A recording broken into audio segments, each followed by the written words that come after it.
Okay, so just like the washcloth, when it was hard and crusty and stuff like that, you ever feel kind of that way once in a while in your life, once in a while?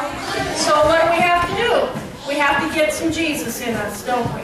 We have to eat the bread of life and Jesus as the living water to quench us, right? Want to expand on that, Pastor Darren? I will. All right.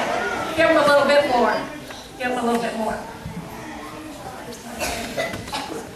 Minnesota is the land of 10,000, which means that Minnesota has a lot of, it really does. In fact, Minnesota is the only state out of all 50 states that has more water going out of it than it has coming into it. Did you know that? Every other state is in the negative. They use more water than they give away. I'm not kidding. So Minnesota has lots of water.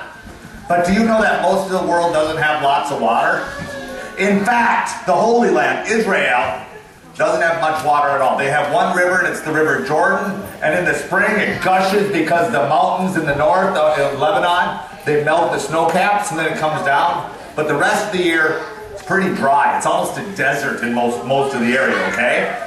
And so when Jesus talks about water, the people there know without water they're going to die. So they have to save water in order to make it the months of the year with no rain. Because they have months in a row when it never rains. We call it a drought, right? Well, every year that happens. Every year that happens in the Holy Land. So water has a very significant meaning for them. Because without water, what happens? Here's the rule. Here's the rule. If you don't have oxygen for 3 minutes, you die. If you don't have water, 3 days, basically dead. You don't have food for 30 days, what happens?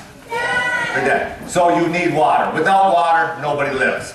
But Jesus is talking about a special kind of water.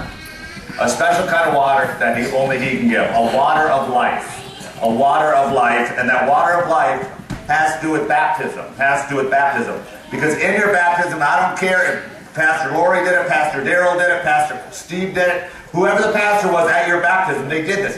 They took water like this. Come here. Come here. They took water like this, and they put it on your forehead like that, and they said, you are sealed by the Holy Spirit, and you are marked with the cross of Christ forever. Marked with the cross of Christ forever. Is that a lay cross?